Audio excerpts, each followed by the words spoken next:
Olá, tudo bem, pessoal? Sou Maria Esteves. Essa, essa gravação aqui é mais uma iniciativa do SEAP, a nossa escola aqui, para ajudar os nossos alunos.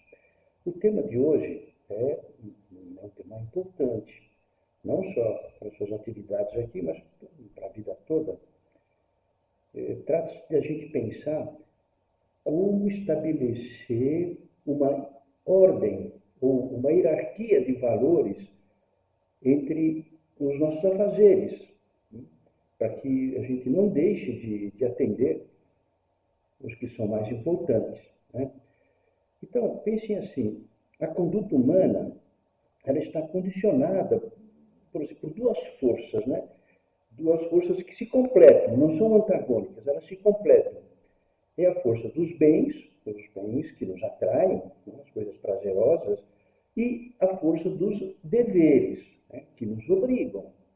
Muito bem. Então, a atração dos bens normalmente se sente pela nossa sensibilidade, pelos nossos sentimentos, pelas nossas emoções, pelas nossas paixões, né, pelos nossos instintos, principalmente por eles, e as nossas obrigações ou os nossos deveres se percebem pela inteligência. Nós temos duas capacidades que são, né, potências da nossa alma, inteligência e vontade. Essas duas capacidades, elas são, vamos dizer assim, as diretoras, elas são as regentes das nossas ações. Né? Muito bem, então nós temos essas, muitas vezes entram em conflitos, né? Nós precisamos saber o que fazer, né, diante de bens e deveres. Né? Muito bem, então vamos pensar um pouquinho nos bens.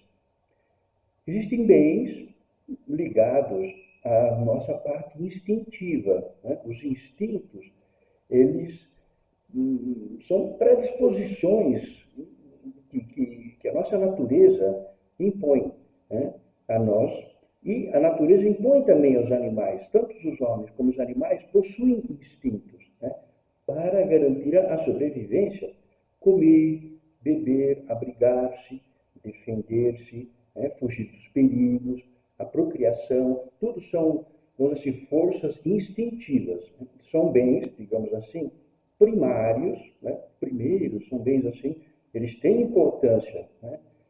Por quê? Para garantir a sobrevivência. Se a gente não come, não bebe, não se alimenta, se os casais não têm filhos, haveria uma extinção da natureza humana, não é verdade? Muito bem. Mas esses bens ligados aos instintos são bens que a gente chama-se de bens primários. E os animais, vamos dizer assim, estão imbuídos desses bens, unicamente por eles. Então, agora veja só, nós, seres humanos, é, digamos assim, somos capazes de bens mais altos do que só a conservação da nossa vida, da nossa natureza. Né? Nós temos, tendo a inteligência e vontade livres, que os animais não têm isso, nós podemos aspirar a bens mais altos. Muito bem. Então, no homem, desses bens, vamos dizer assim, eu queria dizer, os primeiros que eu falei, ligados aos instintos, eles não são totalmente seguros e, por isso, devem ser orientados pela inteligência para que não se desvirtuem, para que não se desviem. Né? Uma pessoa pode comer, é importante, mas pode comer demais, vira um glutão, vai ter mil problemas de colesterol, problema de hipertensão, ou vai beber demais, né? Isso pode levar ao alcoolismo, né?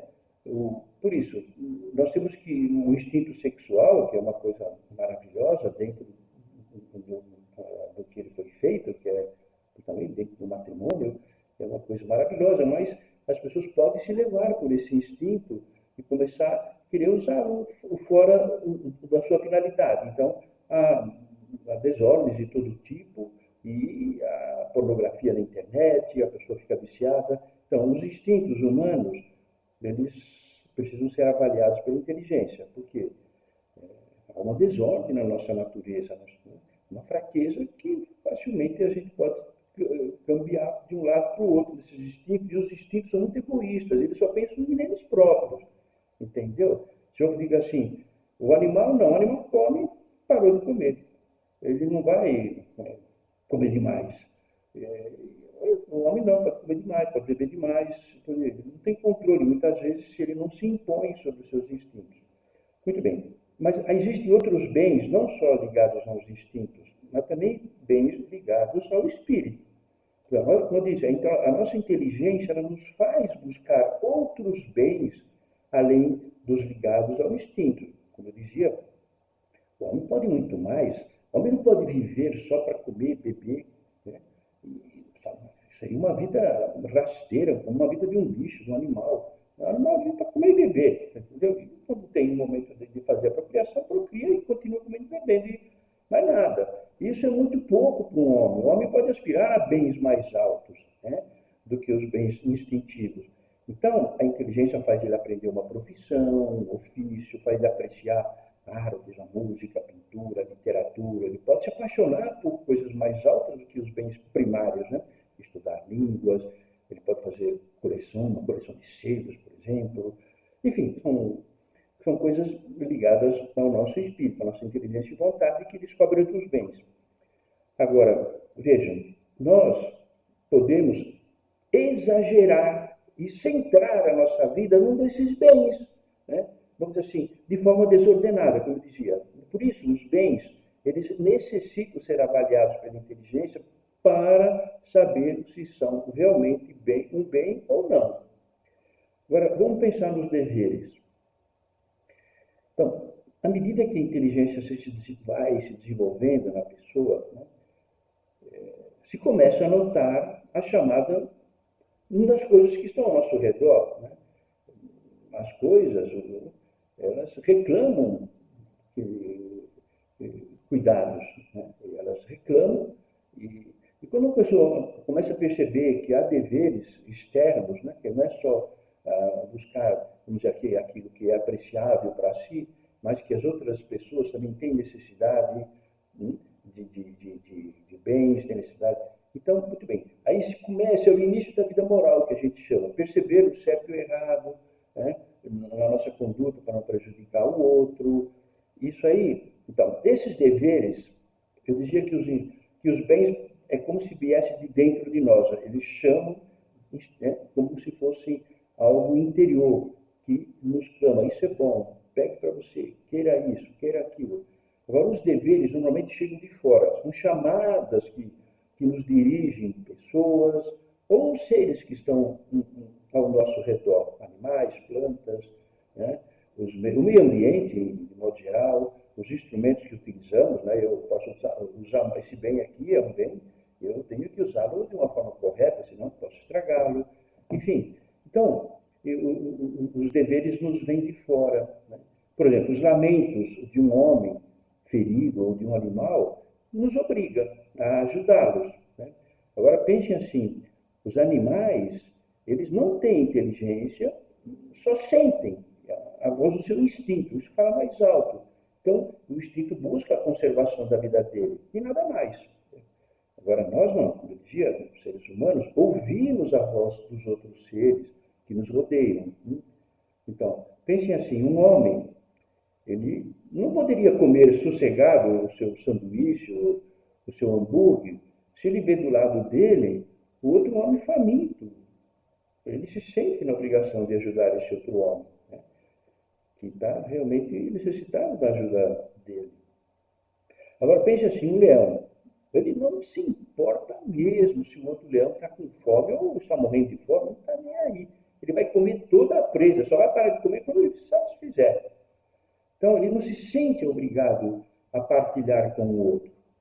Agora, interessante isso. Reparem que o homem egoísta age como um animal, não é verdade? Se ele não está nem aí com o que está acontecendo ao redor dele, ele vê tanta dor, tanto sofrimento, e não, nem liga, só liga para o seu umbigo, age irracionalmente. Muito bem. Então, gente, a inteligência humana, ela rompe o cerco, vamos dizer assim, limitado dos instintos, né? Como eu dizia, os instintos buscam só a sua satisfação pessoal. E nos faz ver e respeitar os seres, não porque nos interessam. O leão, ele, ele vê a gazela porque a gazela interessa para o alimento dele. Mas nós não, o homem vê a natureza, não porque, por exemplo, se estamos passeando no campo, fazendo uma caminhada, uma trilha, e vemos um monte de formiguinha trabalhando ali, carregando lá suas folhinhas, uma trilha. O homem benevolente, o homem que benevolente, que age bem, que tem uma vontade, ele não vai pisar na trilha, matar as formiguinhas, mas deixar elas cumprirem pois a meta, elas têm uma função na criação e elas estão trabalhando por isso. Agora, aquelas formiguinhas pouco interessam para você e para mim, mas nós sabemos apreciá-las e respeitá-las. Interessante isso, né? Então, eu dizia isso a você, que a inteligência ela rompe o cerco limitado dos instintos, nos faz viver e respeitar o cosmos, a realidade como um todo. A gente vê beleza, contemplar uma natureza é bacana, um rio, uma cachoeira, mesmo que não nos afete na parte instintiva, no alimento, não sei o quê, muito bem, estamos respeitando o que estamos vendo externamente e precisa cuidar dessa natureza para que outros também possam usufruir dela, não só nós. Então, a inteligência nossa faz ver que os demais precisam da nossa ajuda, né? Nossos pais, nossos parentes, nossos amigos, eles têm necessidade do alento, do nosso sorriso, da nossa companhia, do nosso conselho, da nossa ajuda. Né?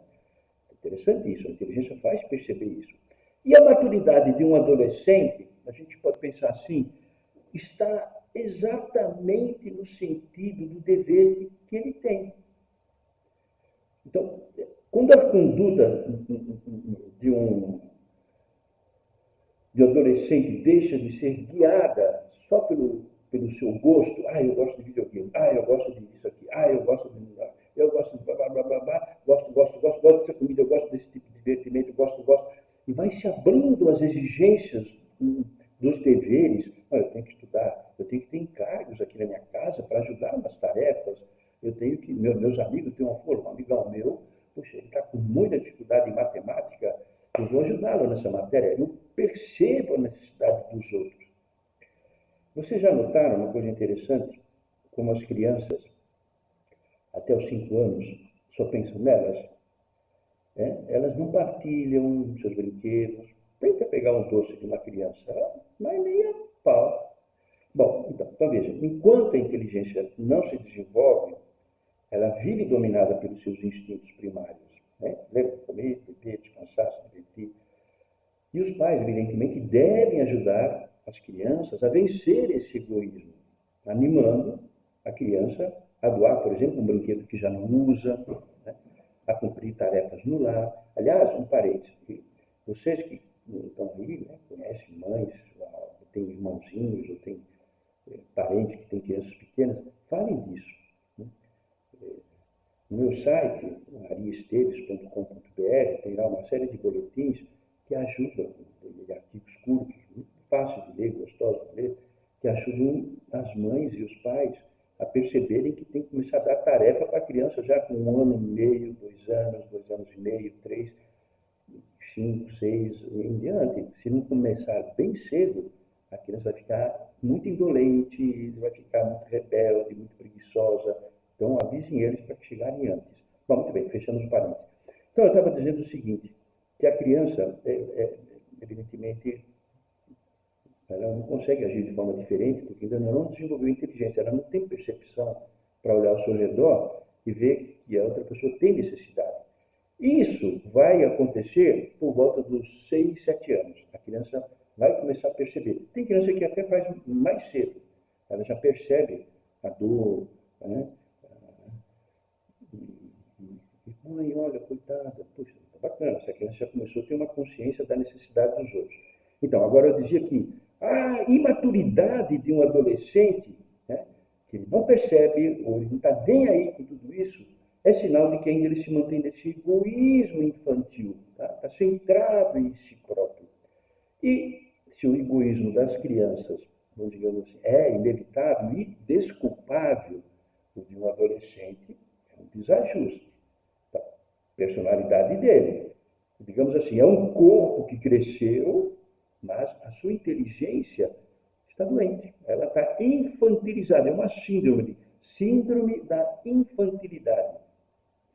Bom, muito bem. Então, viver centrados em nós mesmos, né, é como que quem entra numa sala cercada de espelhos e para um lado qualquer que ele olha, ele só vai ver a sua imagem. Essa é a imagem, né? Só se vê a si próprio. Isso é. Então, o adolescente tem que sair desse egoísmo. Ele tem que olhar para os outros e ver que as pessoas ou as coisas ao seu redor reclamam a sua atuação. Se não há um esforço constante para vencer o egoísmo, facilmente a nossa conduta vai ser dominada pelos interesses próprios, tal como os animais. Então, vejam só, há três tipos de deveres, né? Três tipos. Para com Deus, claro, sendo quem Ele é, Ele deve ocupar o primeiro lugar na nossa vida. Né? Depois, deveres para com os homens, isso está expresso também na Bíblia, né? Amarás o teu próximo como a ti mesmo. Olha que interessante, uma pedagogia divina, amar o teu próximo como a ti mesmo. Eu não posso amar o povo da Lapônia, no final da Noruega, no final da Finlândia, já quase lá em cima, um negócio cercado de gelo, cercado de pedras. Eu não posso amar esse povo e descuidar das pessoas que estão ao meu redor. Então, por isso que a pedagogia fala amar o próximo. São milhões de homens que existem no mundo, eu não vou conseguir amar todo mundo, mas eu tenho que amar aqueles que estão no laço de sangue, no laço de amizade, no laço de parentesco. Então, esse é o segundo dever. Primeiro, amar a Deus, né? Nós somos limitados, débeis. Fora de Deus não deve haver um ser, uma pessoa absolutamente que ocupe a nossa vida como um grande modelo, né? Ou pessoas ou coisas. Quando um homem não depende de Deus, ele vai buscar sucedâneos, ele vai buscar a idolatria do dinheiro, do sexo, do conforto, da droga, de só pensar em si mesmo. Né? Bom, muito bem. Então, primeiro dever com Deus, segundo para com os homens, né? Com o mais próximo, e assim vai. Depois, o terceiro dever que nós temos é o dever com relação ao meio ambiente, com a natureza, com as coisas que estão ao nosso redor. Na verdade, não podemos estragar. As gerações futuras, elas têm que também, vamos dizer assim, participar dessa natureza que nos cerca. Então, recentemente, em Davos, né? Nós tentando essa reunião aí para cuidar do meio ambiente, isso é bom. Muito bem.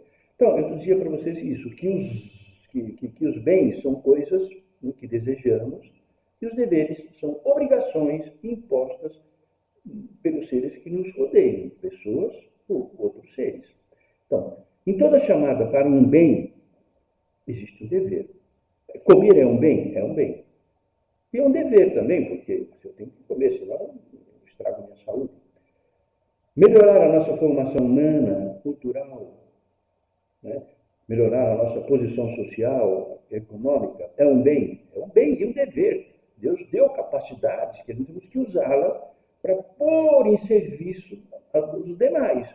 Se eu tenho capacidade de ser um bom cozinheiro, um bom técnico, eu tenho que usar esses talentos para servir e me servir deles para poder sobreviver. É evidente que é um dever eu servir e também é um bem que eu vou usufruir vamos dizer, ao cumprir esses deveres. Então, muito bem. Mas, então, a ideia é essa. E mesmo ao contrariamente, eu falei que atrás de um bem há um dever, e podemos pensar assim, que atrás de um dever que nós cumprimos, há um bem. Não devemos cumprir os nossos deveres a contragosto. Puxa, não queria fazer isso aqui. Né?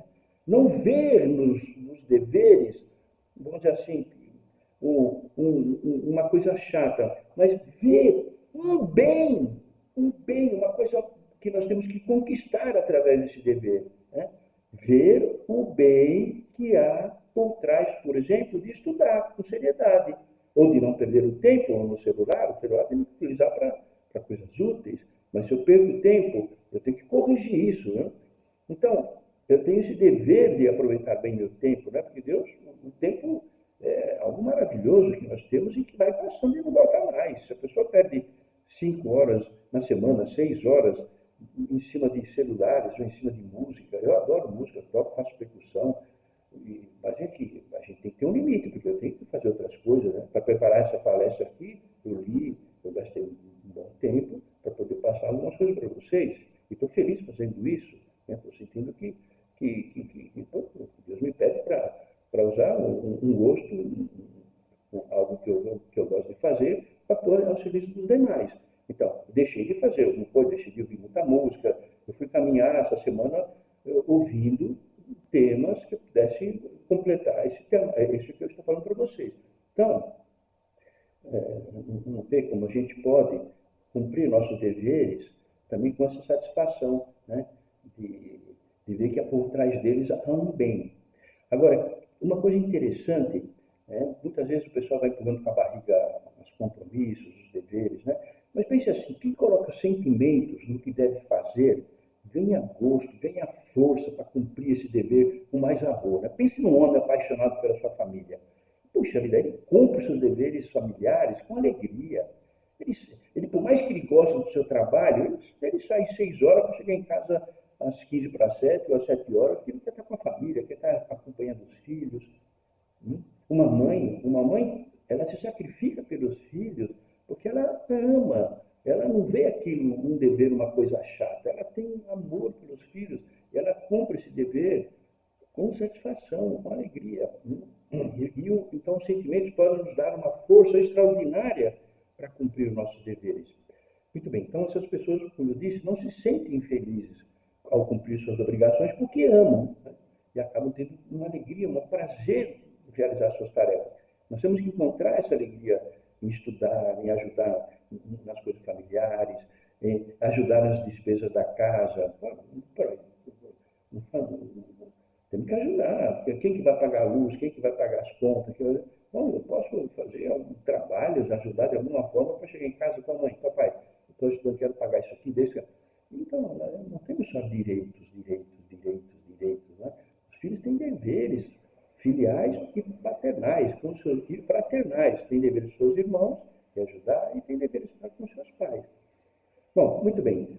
Então, veja, um aspecto fundamental da educação do comportamento é a educação dos sentimentos, justamente para que as pessoas possam amar a conduta reta, sentir alegria por isso e sentir repugnância, sentir pejo, sentir, vamos dizer assim,